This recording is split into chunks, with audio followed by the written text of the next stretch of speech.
Welcome to the 1662 Fellowship of North America, where we promote the historic Anglican formularies as the theological center of gravity for Orthodox Anglicanism in North America. I'm Isaac Rayberg, the Archdeacon for Liturgy in the Anglican Diocese of All Nations and the rector of All Saints Anglican Church in San Antonio, Texas. Today, we're going to wrap up the interview I did with Stephen Wedgeworth, the rector of Christ Church Anglican in South Bend, Indiana.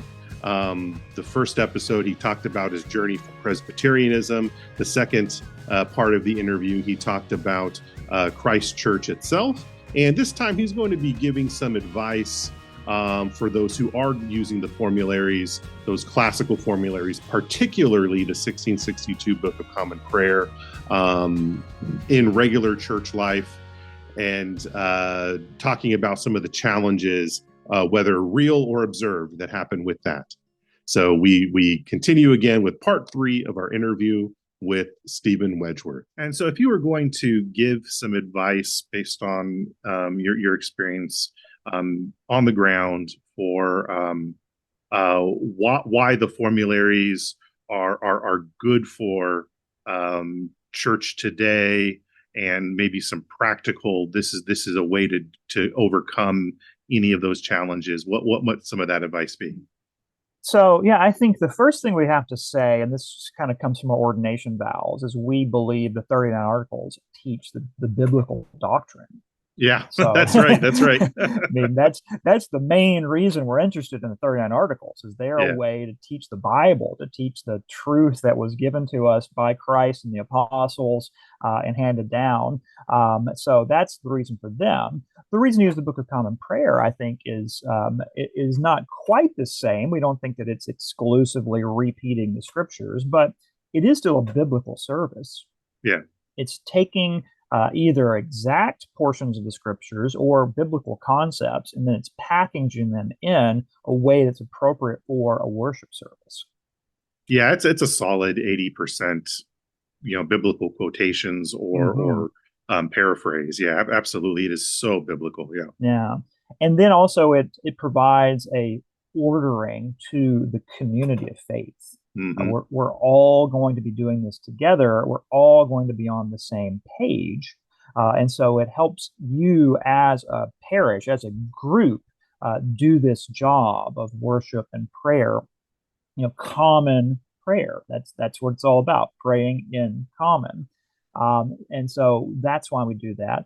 And then why the 1662? Well, you could get into a lot of details here. You could say, well, it's sort of like the King James version of prayer books. It's Yeah. the one that stood the test of time. It's beautiful. Yeah, I do think all of that is true.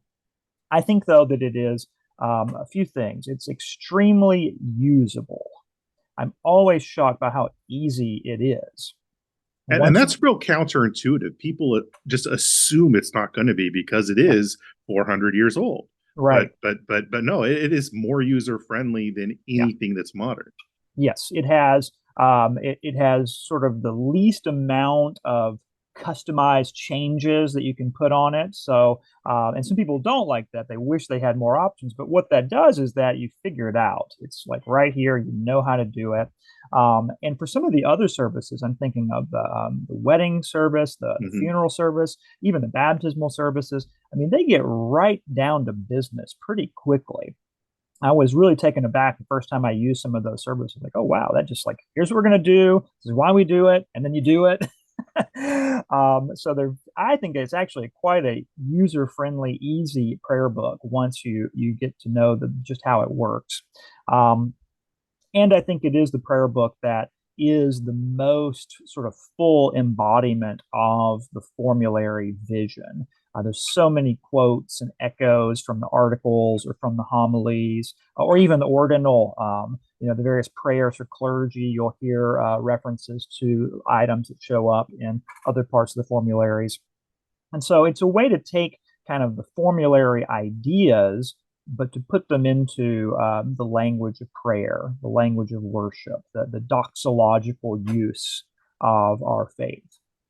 And so then kind of one final question for this part, and then we'll Next time, I'll ask you a bit about some of your podcast work.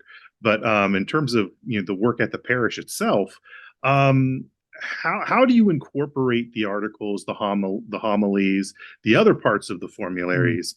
Do you just kind of teach through those, or do you work it out in other ways, or how do you do that uh, practically and pastorally?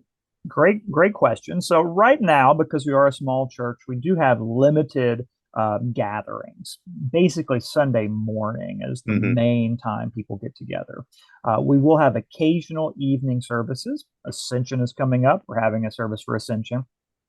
And we will also have occasional sort of book studies, small groups, classes that will meet outside of Sunday. But they're comparatively rarer occasions just because of our demographics. Lots of families with young kids. It's Mm-hmm. challenging to find the time to do that. And we don't own our building. We are in a good relationship where we can rent from a church building, and it's been fantastic for us. But it does put some limitations on when we can do things.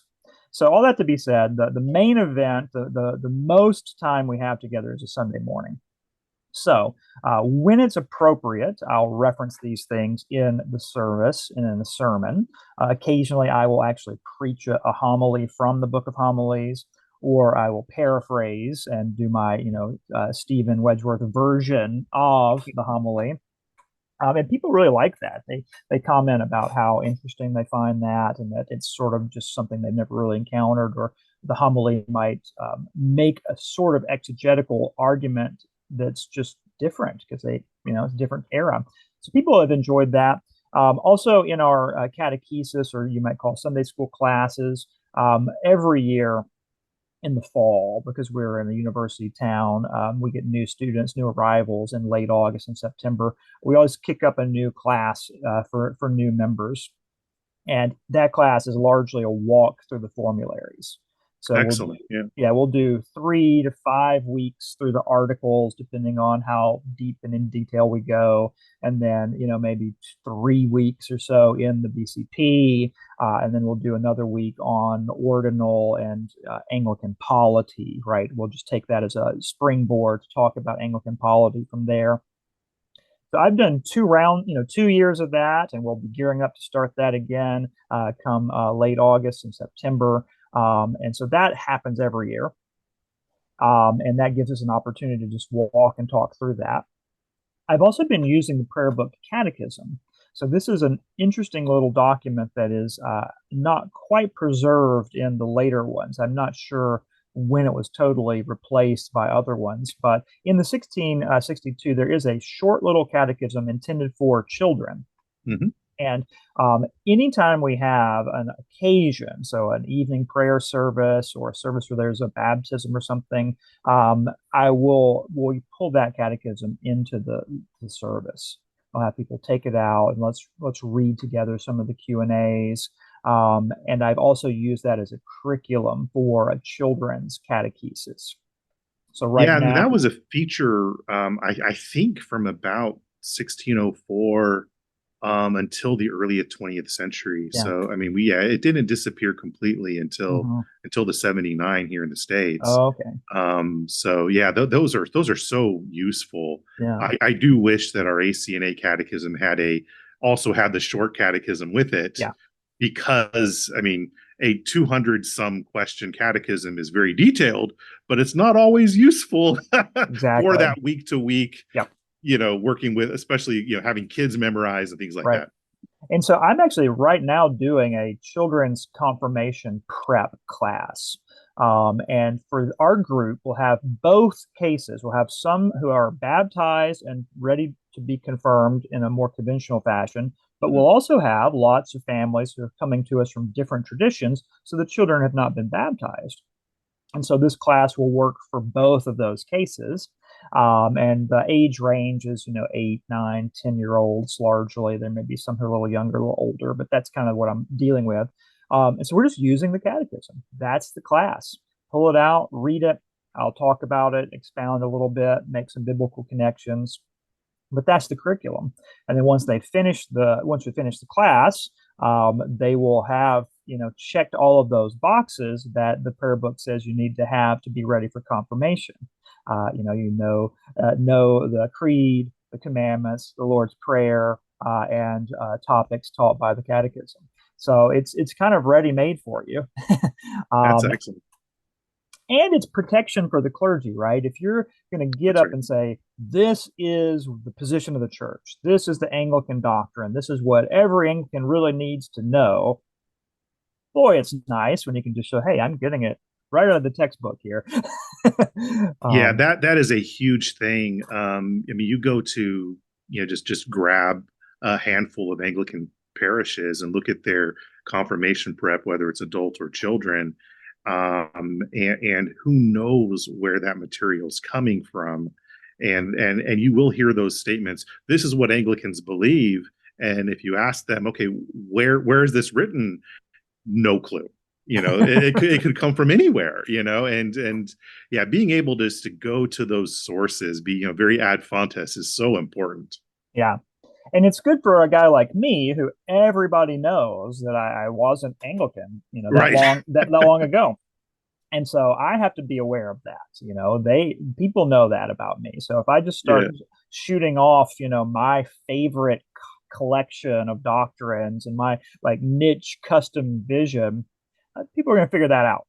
Yeah. As much as there is a connection with between Westminster and our formularies, an Anglican priest who's always going to Westminster loses some credibility. Oh, yeah, you know and rightly and so. just Yeah, causes controversy. So yeah. yeah. Yeah. No, and that's certainly not what I wanted to do. I wanted to let people know who I am and where I come from, but Yeah. I wanted to really do my due diligence, conform to the Anglican vision. I've tried to embrace that, and really try to explain that to our church. There may be places where I might have a little particular vision or view here or there, but if that's the case, I actually don't throw that out there. I don't Right. press that. I keep that kind of close to the chest, and Right. that's not how I'm trying to steer the church. But if it's here in our documents, I can blast it and say, this is what our church is standing for. This is what we believe. This is what I want you all to be excited about.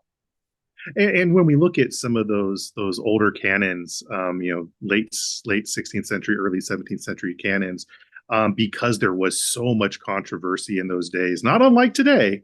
What was the king's order? Stick to the documents, stick to the articles, stick to the scriptures.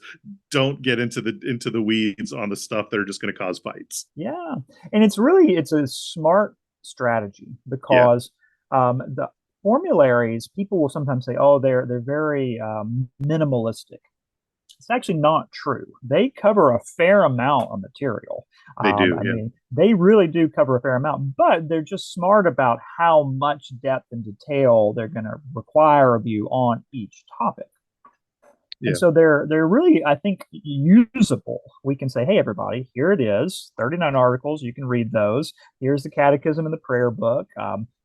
That's it. That's the doctrine. That's what you want. We want for you to get to believe, and then you don't have to get into this business of, well, most people think this, but we take an exception here, or there's a minority case on this topic. Once you start Yeah. doing that, then you just open it up, and it's like, okay, really, everyone says, well, we can, kind of break from these whenever we would like, and then they're not usable anymore. And so, yeah, I think just getting behind the formularies and saying this is the guide, this is standard, this is what we're doing. It makes it very simple, it makes it very objective, and it gives the leadership a great amount of confidence. Well, amen. And that's really why this initiative, the 1662 Fellowship, was formed, was to do exactly that. So thank you so much, Stephen, for joining us, for being our first interviewee. And we will talk to you soon about some of his podcast work that is also putting forth the formularies. Very good. Well, thanks for having me. I really enjoyed it. Thank you.